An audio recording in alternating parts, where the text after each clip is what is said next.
Welcome, everybody, and welcome to all those who are watching us on Facebook Live.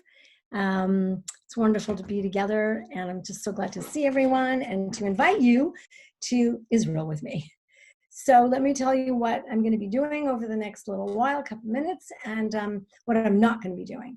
I am going to be taking you through what life in Israel is like I call this Reflections of an Outsider from the Inside, sorry. Because obviously I am not an Israeli and I do not live there year round. I did not make Aliyah. And so my perspective is really one of an outsider who lives each year for 2 months of the winter, Canadian winter at least, in Israel. And because I speak Hebrew fluently, I have the unique opportunity to really experience life in Israel almost like an Israeli. And what I do while I'm there is I take a lot of really interesting photos of interesting faces, interesting people, interesting ideas, food, politics. And then I come back and I sort of like analyze them with you. So I'm going to put the slides in the middle of the screen, and I'm going to go through this with you, including my own analysis. There's several different themes that I'm going to be looking at. And as I said, this is not a travelogue. I'm not going to show you all of the beautiful nature I could have showed you. And I did lead a wonderful congregational tour, and this is not a travelogue of that tour. In fact, there's only one picture, I think, or 2 pictures in the whole slideshow of people from the tour and anything we did on the tour, because that's another, we'll do our own slideshow just of the tour for the people on the tour. There's nothing more boring than sitting through the slides of somebody's tour, as I well remember from the days when we used to have those slideshows. But what I really want to do is introduce you to the eccentricities and the fun of being an outsider for 2 months, and then the opportunity that affords me to be an insider. First, let me begin just by also thanking Nick Guntz for being our technical manager tonight. I completely appreciate this. It means that I don't have to worry too much about muting people, unmuting people, and letting them in. So I'm going to show you my slides, and then I want to open up for conversation. When we're at that point, I'll let you know how we'll be able to unmute you so that we can have the conversation together. So at this point, I'm going to share the screen, and it's going to be a full screen, so you'll be able to see the slides perfectly. And there we go. All right. And if someone could just give me a thumbs up that they can see it very clearly on their screen right in the middle. Thank you, Dawn. I can see you, and you got the thank you prize. So welcome to my Reflections of an Outsider from the Inside. It's one of my favorite programs to do each year when I come back. I paid a lot of attention to graffiti this year because there's nothing as expressive in Israel than the graffiti. Graffiti is all over. And one thing I find so interesting about the graffiti is that it's fearless. It will say lots of interesting things, and it's very critical and also very loving of Israel. So the very first slide is one of my favorite pieces of graffiti that I found. And if you notice, there's, it's a very interesting graffiti because it has the Jewish star and it has the Muslim crescent. And then it has one sect of Christianity and something else, and it doesn't have a cross. And it reminds me there's a t-shirt that goes around in Israel that says coexist. And then certain letters of that coexist t-shirt are a Jewish star, a crescent, and a cross. But this one seems to suggest that in Israel, there's a lot more than just the 3 Abrahamic religions. I'm terribly sorry to interrupt, Rabbi. The Facebook feed just crashed. Oh. I'm sorry about this. I'm starting up again. Okay. I don't know what happened. It just popped up. Shall I just stop for a minute so we can get them back on? Because I know there should, yes, people were watching on the Facebook stream. Okay. Hold on. Sorry, everybody. I'm terribly sorry about this. Don't worry about it. If time. Let's see if we can. Let's see if it works.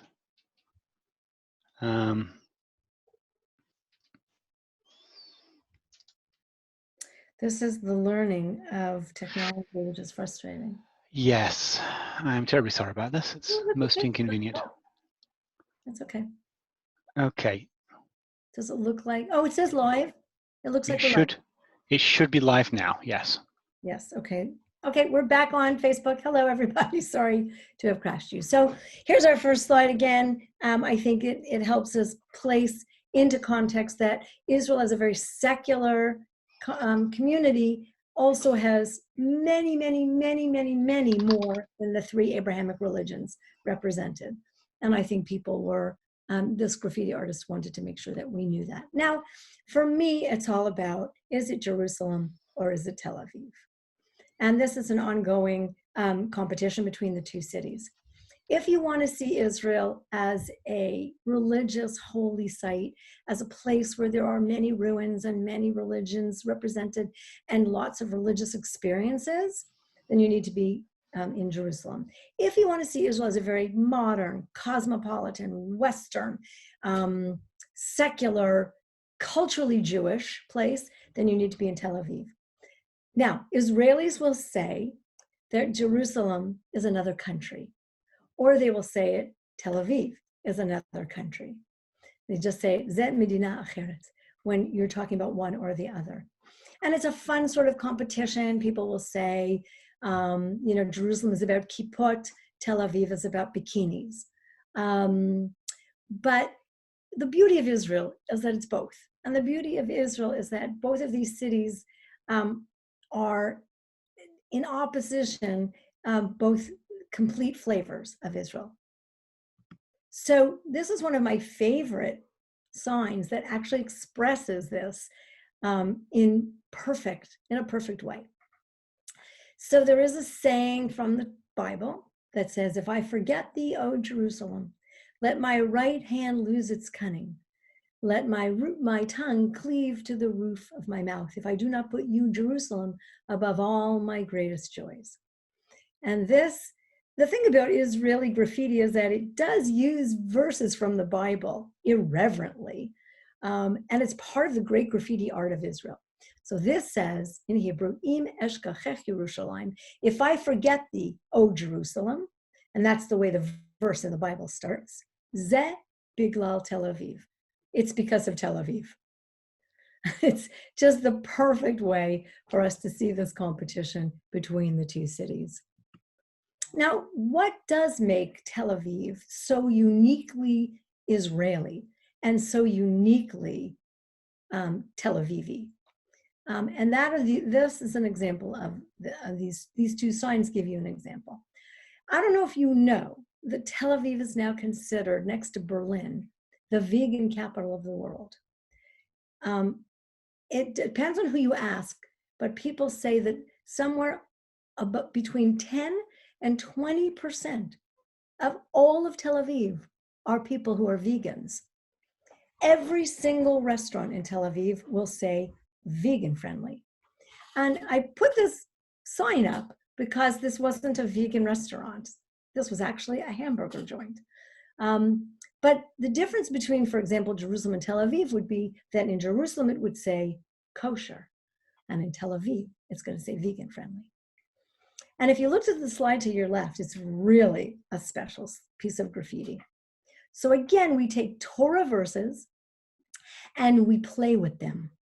So you can see this is a very provocative picture of two men kissing, and they are Hasidic.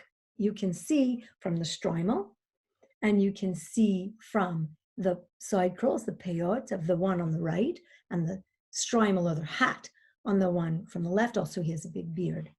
Now, okay, it's very provocative to see two Hasidic men kissing, but the verse from the Bible underneath makes it even more fantastic. The verse from the Bible underneath says, "Ve'ahavta l'reacha kamocha," and you shall love your neighbor as yourself. So look at what we do. We take that verse, we spin it on its head, and we say to Israeli society, this graffiti artist says to Israeli society, listen, you can't have it both ways. If you want me to love my neighbor as myself, then I have to be free to love who I want.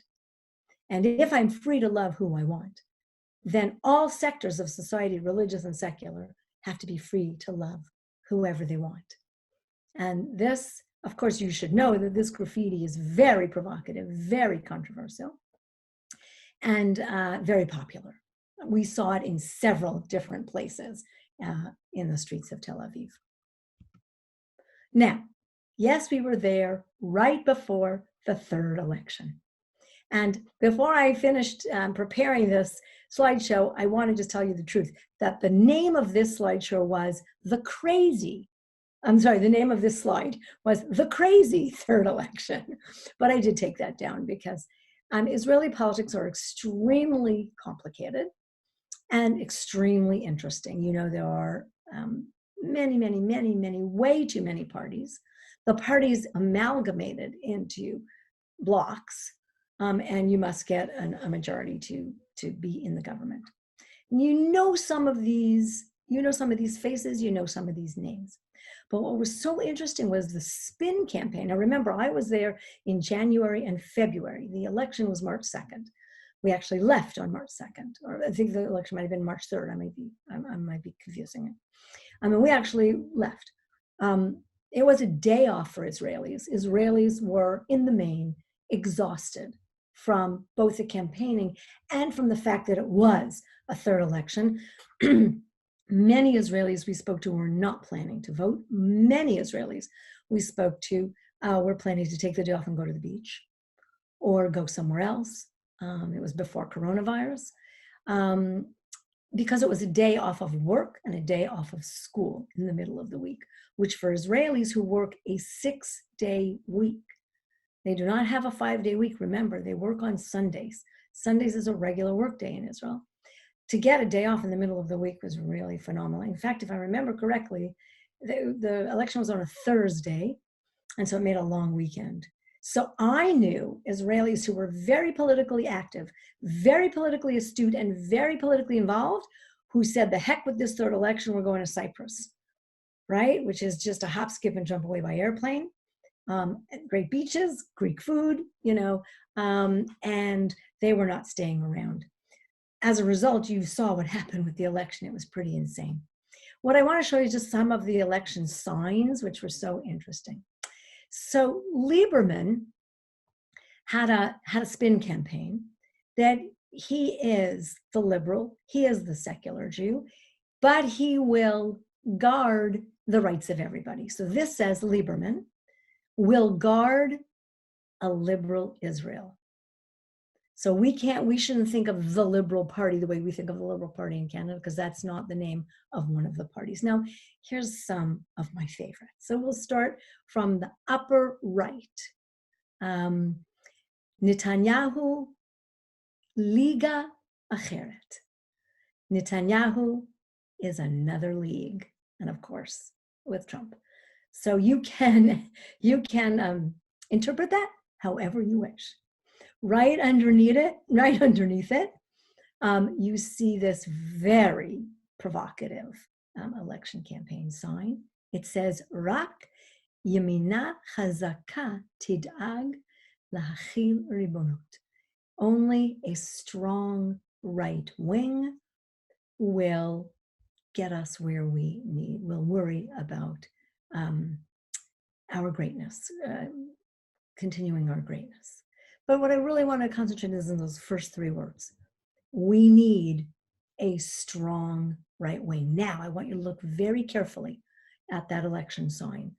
To the right, you see Likud, you see Netanyahu, and you see that's the right wing.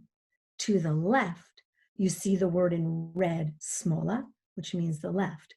And if you look very carefully behind the word Smola, you see a Palestinian flag. And so it's right behind the word Smola. And so basically this sign was saying, if you elect the left wing, you elect Palestine. So this was a very provocative campaign. There'll be more coming in a moment that get even more provocative. Upper left, you have Rak Shas Chazaka Timna Hitboladut. Only a strong Shas party which is the right-wing religious party, can prevent or stop or stop the roll of assimilation.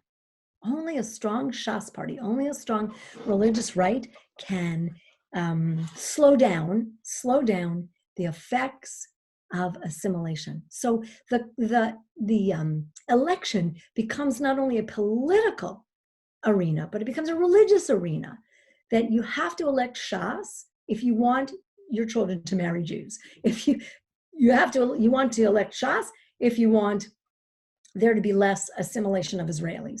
I don't know exactly what that means. I think Israelis know what that means, which is there won't be theaters open on Shabbat, there won't be traffic allowed on Shabbat, there won't be public transportation on Shabbat, and that's what we need. That was coming from Shas, and the Shas party right underneath it has, of course, a picture of the Sephardic chief rabbi, which is very important because the Shas party attracts or tries very hard to pull in the Sephardic population, even though they aren't in the main ultra-Orthodox, they're more modern Orthodox. This was the most provocative sign or campaign poster. It was so provocative that it was actually taken down, but I did get take a picture of it. And it says, you have to vote for this particular party. Kidei shelo yihyeh yeled im abba ve'abba, so that there will not be a child with two fathers. In other words, so that there will not be legalized homosexual marriage or legalized homosexual adoption of children. And then the bottom, next to the name of the party, it says, Ohavim et Yisrael, we love Israel, Yehudit, Chevratit, Yeminit. These three words, we love in Israel, which is Jewish, warm and communal, and right-wing. Very interesting. And now you see the Arab Joint List. And I love this sign because, first of all, many, many, many left-wing Israelis or even centrist Israelis voted for the Arab parties this time. Not because they wanted there to be an Arab majority in the Knesset, but because they believed that the only way to control the creeping right-wing anti-Arab sentiment was to make sure that the Arab parties got enough seats in Knesset. And of course, on the left, you can see the Arab party in Hebrew letters and Arabic letters together. It's called the Joint List. And on the right, though, what I love this so beautifully is it says in Hebrew only, Ani Shotef. That means I am participating. Now you can analyze that however you want, but it's a very strong statement from Arabs saying we are now going to see ourselves as part of this country and we are going to participate. Ani Shotef, I am a participant as part of the Arab list. I'm going to tell you something. Bibi is loved, loved, loved by the Russian population. So I was not surprised to see babushka dolls with Bibi on them. It was just one of the funny things happening. There were lots of protests and lots of rallies, and we tried to take pictures and go to them. This is my favorite sign from one of them. There's a woman holding up a sign that says, Am nivchar bocher manhig yashar. The chosen people, or more likely she means here, a people who thinks of themselves as chosen will choose an upstanding leader, a leader without scandal. Just it has a beautiful cadence, Am nivchar bocher manhig yashar. But it's also a beautiful idea because if you take the word for the chosen people and the word for to elect, or to choose, they're the same root. So the chosen people must choose a leader that is deserving to be the leader of that people. So those were the elections. Now, the day before the congregational tour started, I had the privilege of going to Bethlehem, the West Bank, and that was an eye-opener. We did have a Palestinian guide who was very honest with us. I'm sure people from the tour can tell you more, who was very, very honest with us and very critical and very clear about his politics. But it didn't matter to me so much what he said. What mattered to me were the signs in Bethlehem, which were very clear. Now, I want to say that I'm not putting this in this section for any nefarious reason. I'm not putting this in to be anti-Arab or pro-Arab or anti-Palestinian or pro-Palestinian. I'm putting this in because I want us to feel the difference between Tel Aviv and Bethlehem, the difference mostly between Jerusalem and Bethlehem. I need you to understand that Bethlehem is a 20-minute bus ride from Jerusalem. It is that close. You can walk from Jerusalem, from the closest point to Bethlehem. And so they live side by side, and yet the realities of those two cities are absolutely, positively different. So without making statements here, I wanted us to experience for a moment what it felt like to cross that border. Now, there actually wasn't a border crossing for us. We all brought our passports and all of that, but at no point did we have to show them. Depends on the day. Sometimes it can be very rough to travel and sometimes not. For tourists, mostly it's easy. But when we got there, if you look at the sign on your left, you see welcome to Palestine, welcome to Bethlehem. It's very clear that you are in Palestine. And while Israeli settlers might think that they are living in Israel, it is clear that Bethlehem is Palestine. And of course, Israel go home. That was the sign that welcomed us as we entered. And we walked around and we went to a very, very interesting refugee camp called Aida, A-I-D-A, which has been in existence since 1948. And while it is right in the middle of Bethlehem, so it is not a refugee camp in the classic sense of the word, they have decided, the residents of Aida have decided that they will classify themselves as refugees, and they will classify their living city as a refugee camp, although it does not function in any way, shape, or form as a refugee camp. It functions as a city. So for example, they do not vote in Bethlehem elections. They are not governed by Bethlehem government. And so they wish to remain a refugee camp for political reasons, for identification as refugees. They do not want to give up ever their right to identify themselves as refugees. And we asked them, if there is a Palestinian state, will you consider yourselves Palestinians? And that's a difference between considering themselves refugees. So until there's a Palestinian state, they will not be residents of Bethlehem. They will be refugees. So on the left, Intifada till victory. It's a little weird to see the Russian sickle next to it.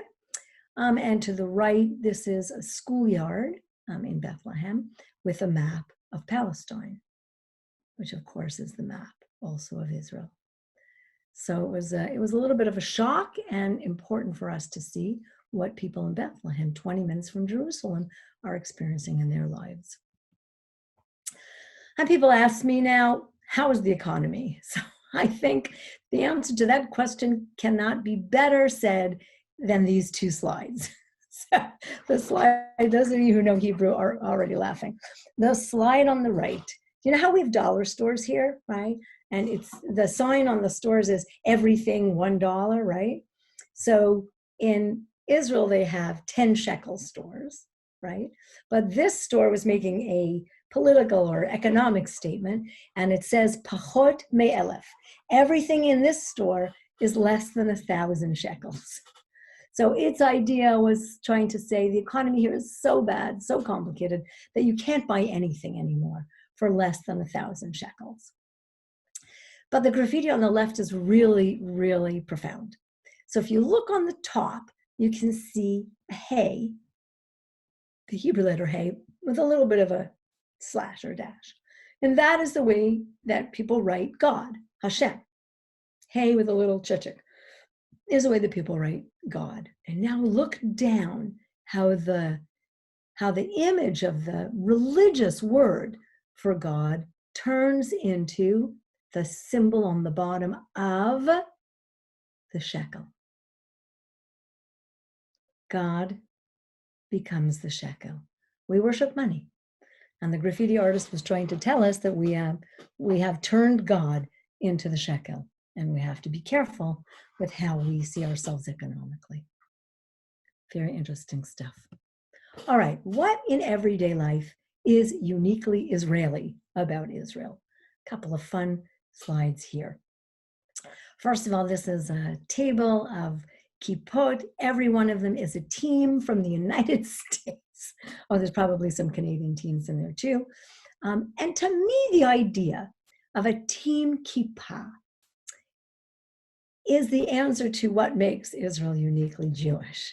And that is this combination of putting a kippah on your head, which is a symbol of being in one way or another Jewishly identified. And yet that symbol has a sports team on it. And back to Hashem and the shekel there. That team has that kippah, which is a religious symbol, has a sports team on it. Says one of two things. I don't take this so seriously, or I take sports as a religion.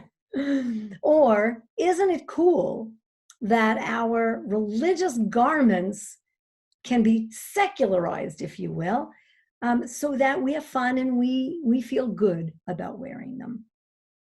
To me, this table is uniquely Israeli. Now, there is nothing more uniquely Israeli than a pita baker with his cigarette hanging over the pita and the ash about to fall on the bread that I'm about to buy. If that's not Middle Eastern, nothing is. And to the right, you see this beautiful picture, but I want you to pay very close attention to the details of it. So you see almost 3 generations of an Ethiopian Jewish family here, or just walking in the street. And you get the mom, or maybe actually the grandmother, I think, in full traditional Ethiopian regalia. You get the daughter, my guess is the mother, still with a head covering, still covering her hair, and still wearing the white Ethiopian scarf around her neck, but the rest of her clothing is Western. She's got a Western jacket, a Western skirt, and Western boots. And then behind them, behind grandma, is the grandson, completely Western clothing. So to me, this really represents the generational ethnic reality of what happens in Israel to ethnic communities as they become more and more integrated. So what do I love most about the Israeliness of Israel? Upper right, orange trees in front of your apartment building for the taking. You just can reach up, pluck an orange, and have it for lunch. We had lemon trees in front of our apartment building. This picture is from Jaffa, so you know the famous Jaffa oranges. So Jaffa has planted rows and rows and roses, rows and rows and rows, of orange trees along the streets. And anybody can take the oranges. Underneath that picture is the quintessential Israeli experience of food, and that is stuffed vegetables are an Israeli, actually an Arab, food that is very typical Shabbat food, especially in Sephardic families. But why should I have to hollow out all my own zucchinis? You can go to the market, and only in Israel can you buy pre-hollowed zucchinis, so you can easily stuff them. And this picture of old doors and windows just struck me. I thought, this is the old and the new come together in Israel. So much respect and use of the old while we're still making it look new. While we were there, there was a whole kerfuffle about Nama. So Nama, as you remember, was a young Israeli who was caught in Russia with drugs, and then she was incarcerated there, and Israel was trying to get her out. There was a lot of comparison to Gilad Shalit, trying to get our kids home, and hashtag we want Nama. And the country was very divided about this situation, because half the country said, you know what, she deserved to be in prison, she was smuggling drugs. And half the country said, it's not really fair. She was put in there because she's Israeli and overly punished, and the punishment wasn't fair, and we want her to come home, and we want all the government to pull out all the stops to get her home. She did come home. Well, she did come back to Israel while we were there. She was given a hero's welcome. Not all of Israel agreed with that hero's welcome. On the upper right, one of the quintessentially Israeli experiences is seeing the cranes.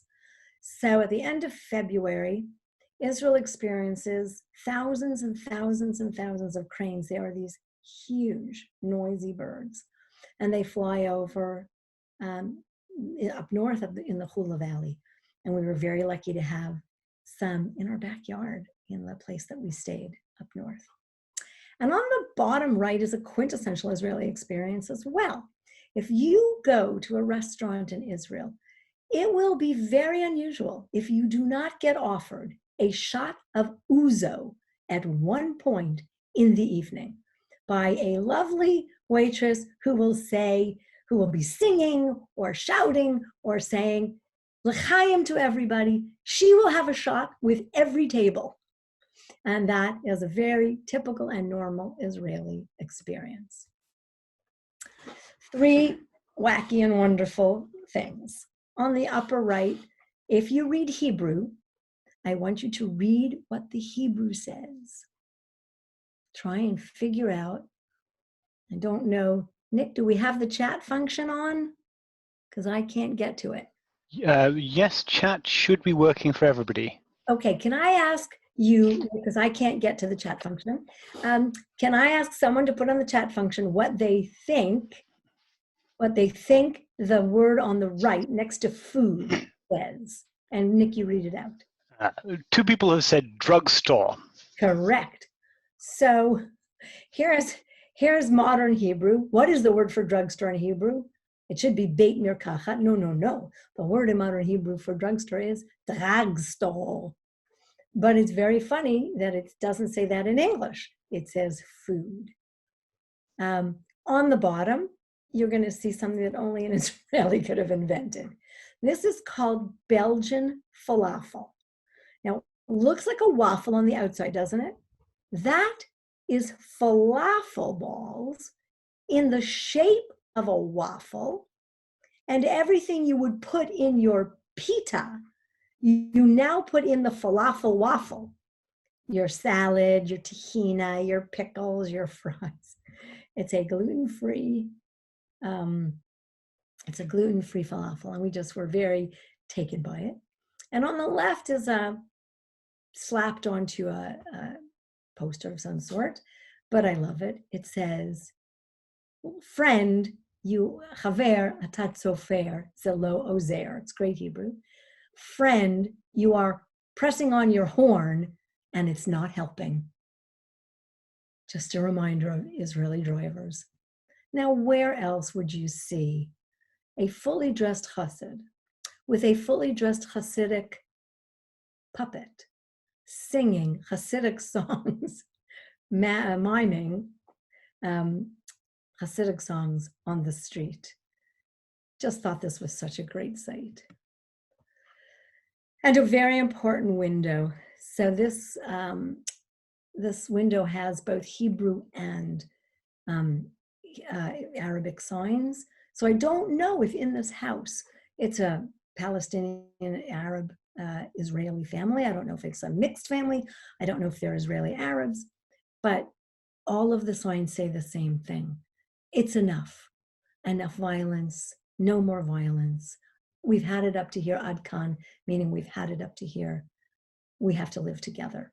So when you see signs like this just walking in people's windows, it's sort of like what we see today, people thanking the healthcare providers from their windows. it does make you feel very good. My absolute favorite piece of graffiti I saw in Israel was this one. On the bottom, it says, Ein Aravim, Ein Hummus. If you want to get rid of all the Arabs, there'll be no more hummus. So it's no Arabs, no hummus. And it's, it's poking fun at a number of things. It's poking fun at a right-wing anti-Arab slogan, without Arabs, there's no terror, right? Without Arabs, there's no intifada. It's poking fun at that. It's also poking fun at all of the American anti-immigrant, xenophobic stuff that Israelis also listen to and imbibe, that seems to suggest, how Americans were saying, if all the Mexicans leave, there'll be no gardeners. There'll be no people to do the work that Mexican people tend to do. So this, without Arabs, there's no hummus, no Arabs, no hummus, is a very, very interesting way to poke fun at that idea. Now, there are some things you see in Israel that you only see in the Jewish state. Honestly, they are so interesting and unique. On the left, this elderly gentleman, his job is to go from store to store on Friday, hanging up these signs. These signs say, can you see way up in the upper left-hand corner on the green piece of paper, 458? You can see those numbers. So this sign says, candle lighting tonight is at 4:58. So, and by the way, this was not in Jerusalem, this was in Tel Aviv. So you always know what time to light candles on a Friday. Of course, the kosher certificate, which in this particular case was looking like it needed to be renewed. It was pretty old and gross looking. And then this is a sign over a building that I think, especially City Shul can relate to. Ilu finu, malay shira kayam. If our mouths were filled with praise as the song of the sea. It's really special to see that just walking by. Now, where else in Israel would you see a picture of the Babi Saleh? He is the great Rebbe, if you will, of the Sephardic Moroccan community. He is the great miracle worker and guru, if you will, pouring himself a glass of arak and giving us permission to enjoy our arak. And this sign, it was in a falafel place. So basically it was the falafel owner's way of saying, you should buy an arak. It's okay because the Babi Saleh allows it. On the left, you see napkins in a restaurant that say B'tei Avon, good appetite. It would be like us having a napkin that says Bon Appetit, but it's just so sweet to see it in Hebrew. On the upper right, you're in a supermarket, and above you at the cashiers is a verse from Yirmiyahu, a verse from the prophets. For you will eat and you will be satisfied. I just love that in the middle of the supermarket. And then on the bottom, really City Shul, you got to pay attention to this. We're walking in the street. This was also in Tel Aviv. And we see this big sign on a synagogue. It says, Kahal Kadosh, holy congregation, or holy friends, holy brothers and sisters. Anu chayavim l'shapetz et bet knesset. We are needing to make renovations or repairs on our synagogue. Please make a donation, and you see the arrow for the kuppah. Please make a donation to the renovation of our synagogue right now, and you will receive for this a blessing. I don't know. I'm thinking about putting this big thing up there that people can put money in every day. Upper right-hand corner, you go to the dry cleaners in Israel. Is there anything missing from this picture?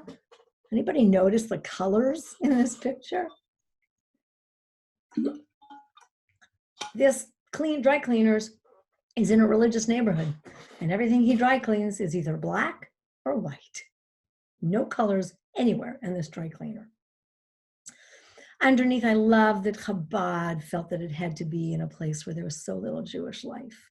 You know, they just felt like they had to welcome all Jews to experience Judaism in Rechavia. Rechavia is a main neighborhood in Jerusalem. I just felt, wow, you really missed out here if you think that you need to be in Rechavia because there's not enough Jewish life. And on the left, my favorite Purim costume that we saw in a store window. You too can get dressed up as a Sefer Torah. Very hard to find that in Toronto. Of course, you see religious mannequins in Jerusalem. What fun. First of all, on the right, you can see this is a scarf store, and you can see all the different ways that women wear scarves. In the middle is a store where the little girl on the right, the little mannequin girl, is wearing a black hooded thing. And on the left is just a store with religious mannequins, which I love. There are tzedakah boxes on every corner in Israel. Look at this. You just can go anywhere and give tzedakah on the street. And on the bottom, of course, this is the, at night when the marketplace closes, this is a nut seller. When the marketplace closes and they bring down their metal guard door, they've all been painted. But I just think the painting of Moses with the Ten Commandments says something about the marketplace that's uniquely Jewish. On the upper right, where do we see in Toronto people just hanging out and playing shesh besh? I don't know what that's called in English. Kind of a checkers game. On the bottom right, the same day, a protest against the closing of some LGBTQ community centers. And on the left, just a piano bar in the middle of Tel Aviv. Okay, where else but in Israel would you have to put a sign on your wine if it's not kosher? That is fantastic. So you see the blue, what I put in blue for you so you can see it, low kasher. Like you need to know that the wine is not kosher, not that you need to know that it is kosher. On the bottom left, where else but Israel is there a gender alternating beach? Now, I wonder sort of what that means. Does that mean that if you present as a male on Monday, you can go in on Mondays, and present as a woman on Tuesday, you can go in on Tuesday? I don't think that's what they meant. I don't think they're that hip. This is a separate, gender segregated beach in Tel Aviv. I just need to tell you guys the best part of this beach. It is right next door to the gay beach. I think they don't know that. They haven't figured it out yet.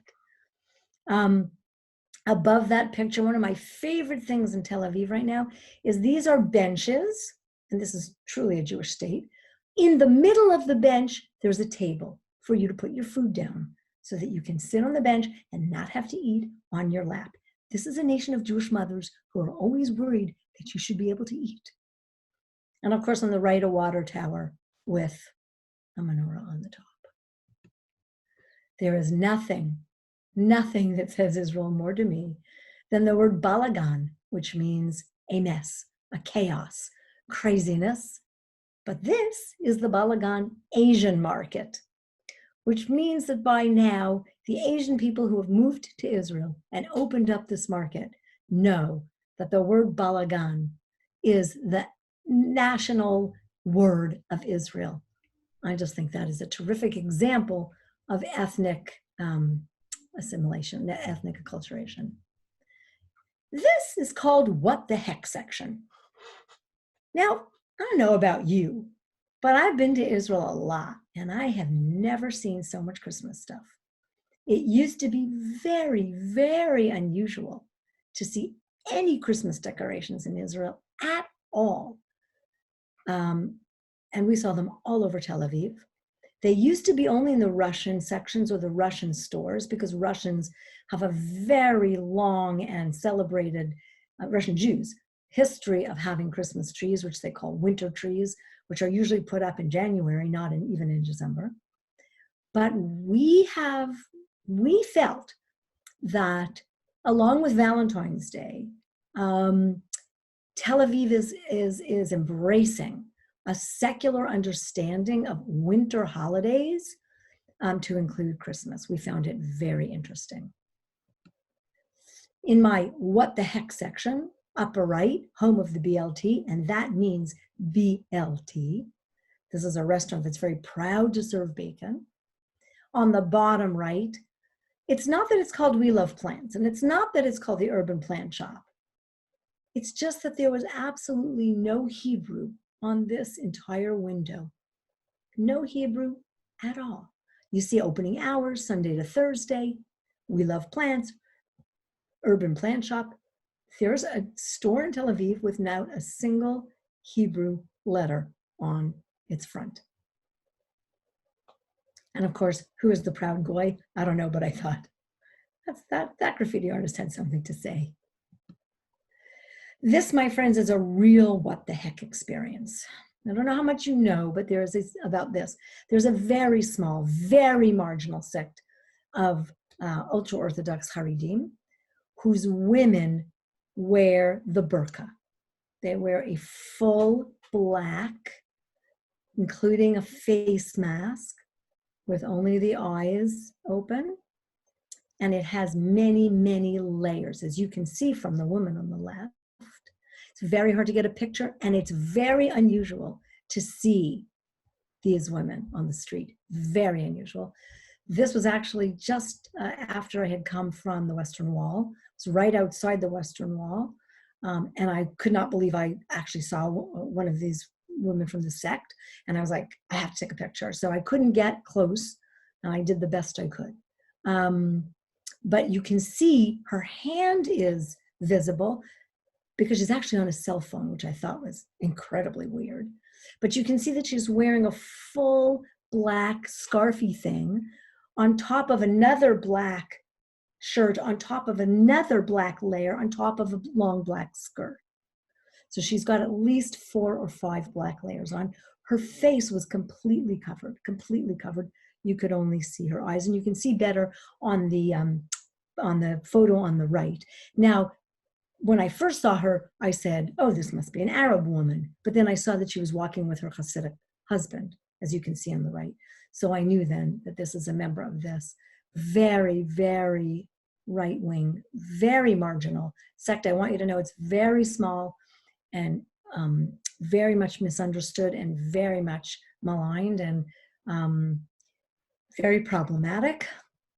And the Israeli government is watching them very carefully. We saw an exhibition in the Israel Museum about this covering up of Jewish women, which is, they're actually called the Jewish Taliban, derogatorily. And I saw this picture that I wanted to show you.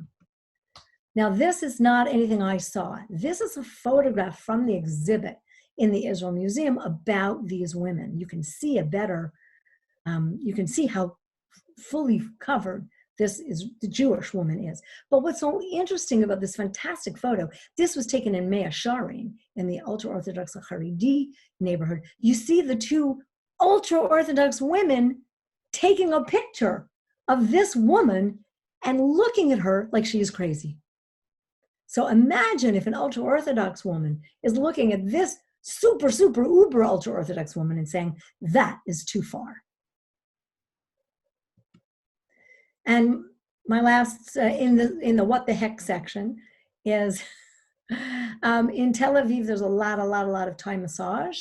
It's very popular, and a lot of Thai people who come to Israel are Thai masseuses.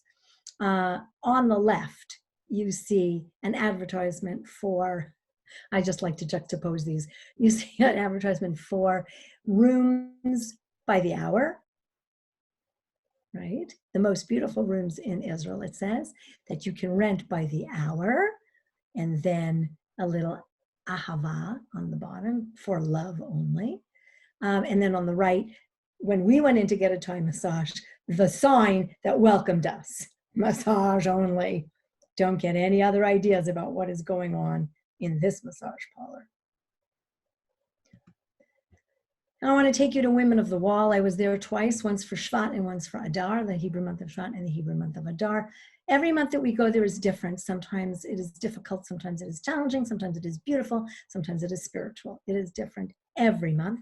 Those of you who know about Women of the Wall know that they are an organization that has been for the last 30 years trying to get the right for women to pray at the Western Wall, on the women's side of the Western Wall, in talis and tefillin with a Torah.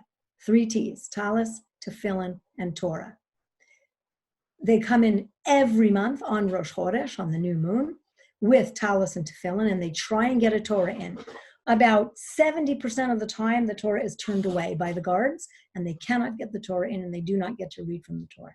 Both months I was there, which is huge, the Torah got in. Now, when I say the Torah got in, I want you to understand the Torah is this big.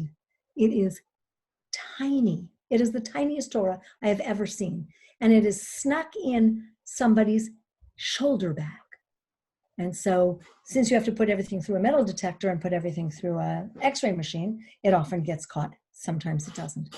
And sometimes a man will bring it in and pass it to the women over the wall. Sometimes a man will bring it in and give it to them in the plaza. I don't know how it got in. We are never told. We're never told if it got in, how it got in. We cannot know. But pretty much every month, young Orthodox boys like this, or young Haredi boys like this, are shouting at us, greeting us, and making us feel welcome. The month of Shvat was amazing. It was the quietest, most beautiful month I've ever experienced. I wanted to show you these 2 pictures because I want you to understand that it's not Reform, Women of the Wall. It is multi-denominational. However, it's mostly Reform, conservative, a smattering of modern Orthodox women.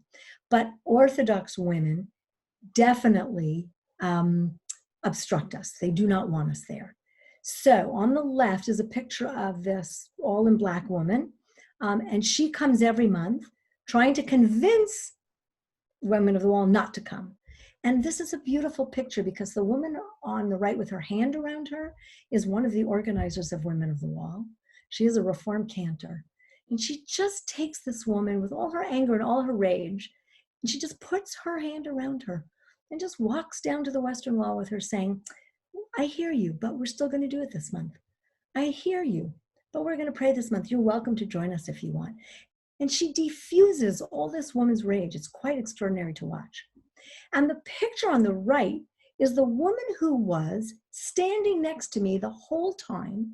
She is clearly religious. She is clearly not modern Orthodox. You can tell from the beehive level of her head covering. This is by the way, that head covering is a symbol of being quite Haredi.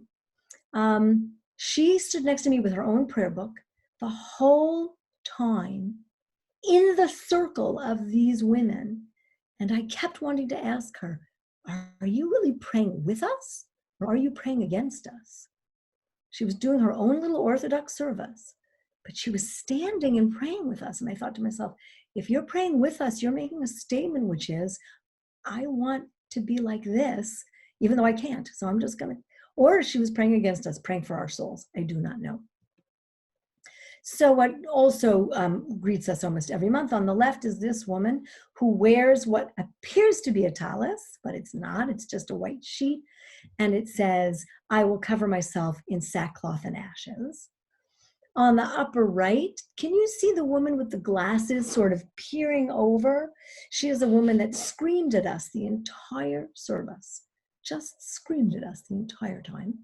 And on the bottom right, what greeted us for the first time, and I think this was in Adar, was hundreds of religious schoolgirls who had all taken chairs and made rows so that there was no room for us to stand as a group. Now remember, there's 100 or 200 of us. So you need a lot of room for all of us to stand. But they had taken up the entire wall so that we did not have room. But in Shvat, the Torah got in. And I had an aliyah to the Torah at the Western Wall for the first time in my life. And you need to understand what that means, because when I've lived in Israel for a full year, I went every single month to Women of the Wall. And I had never been able to be there when they have a Torah and have the Aliyah. So you can see it was very emotional for me. And in Adar, the Torah got in and Sidi Shul was there. And you can see how small the Torah is on the left hand side. And I got to read from the Torah at the Western Wall for the first time in my life. It was fabulous. And you can see how happy I am. And I'm leading all of the women from the tour behind me. Come on, let's just go, let's just go. We had a great moment and we got to plow through. And what do we have to plow through? The people on the right. So you can see what greets us as we come out of the Western Wall. They used to have these signs literally in the Western Wall Plaza. They've been now disallowed from that. They must have the signs outside the plaza. So when you leave the plaza, you're already going to your bus, you're outside of the Western Wall.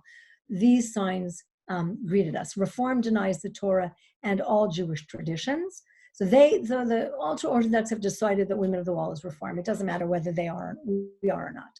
But the second sign is my favorite. Reform is not religious. Well, hello, yeah, we never said we were. But what's important is for you to know it in Hebrew. So the top says, Tnuat HaReformim, the movement of reformists, not reform movement. The movement of reformists, Enena Tnu'a Yehudit. It is not a Jewish movement. So while in the English they put reform is not religious, in the Hebrew they put reform is not Jewish. And here's our little group that went to the Western Wall and had that amazing experience. And here's the men who came to support us. They stood behind us, just watching from behind from the women's section. So I did go to 3 amazing projects this year that I wanted to introduce you to. The first is Lift Up Your Heads Ministry, which is a Nigerian church that takes care of all of the African refugees. They feed them, they clothe them, and they sleep there. It reaches out to about 500 African refugees every single day and every single Sunday. And this pastor's wife cooks the Sunday meal for 500 people in their own house. The middle, as you can see, is a fabulous kind of olive oil. It's called Sindiana. It is a Palestinian, Israeli, women-owned olive oil collective in the north. You can buy their olive oil from Amazon when things get back to normal. It's called Sindiana, Sindyana. And you can buy extra peaceful olive oil, extra hopeful olive oil, extra positive olive oil, and extra unified olive oil. And it's a terrific project. And the project on the left is Kuchinate. Kuchinate is a weaving collective that teaches African refugee women to weave beautiful, amazing baskets. And it was a privilege to see these projects. I have to just do something about the food. I'm sorry, guys, but you know that I can't end this without a little bit of food. The two things I want to praise and sing their praises are the hummus, which is real, authentic, and delicious and amazing. And this is how you serve it. You serve it with a well, and then in the well, you put all sorts of yummy things, in this case, tahina, and a 24-hour boiled egg, and extra chickpeas. And on the right, I must sing the praises of Israeli tomatoes. There is nothing like them in the world. And what else do I love about Israeli food? On the left are Arab pastries. They are so decadent and delicious, and they're nothing like anything you can eat anywhere. And the very sad news for everyone here tonight is that I actually have a box this big of Arab pastries that I was bringing to tonight's slideshow when it was supposed to be in March. And on the right, my favorite thing you can get in Israel that you can't get anywhere else in the world, kosher for Passover peanut butter.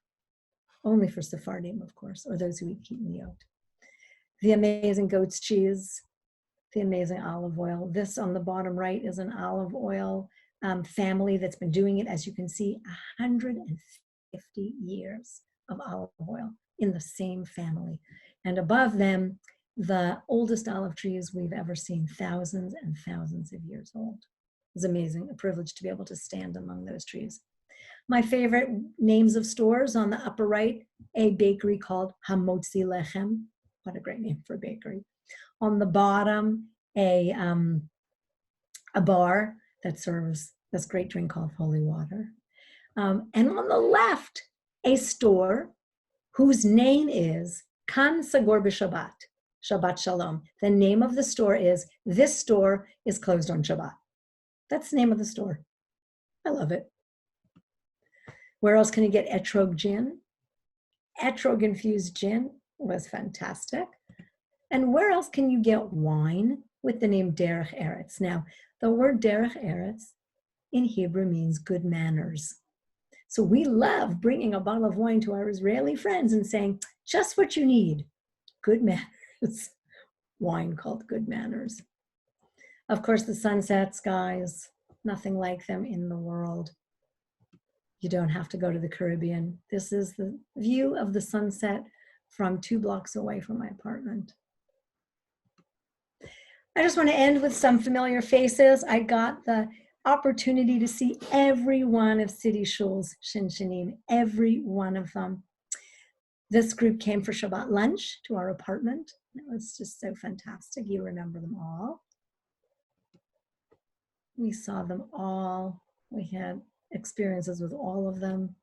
It was absolutely so special to see them all. We had the best time. And these, my friends, are our new Shinshinim, if we have the privilege of them coming from Israel for next year. Tal and Matar, which means the dew and the rain. They're a perfect pair. Okay, last but not least, why do I love Tel Aviv in the winter? Do I need to say more? And my favorite piece of graffiti here. It's not perfect, but it's all yours. That's how I feel. Thank you all to everybody. This is always so much fun. I always enjoy this so much. And I'm just glad everybody came. And if you want to just go on gallery view and say goodbye to me, I'd love to see you all.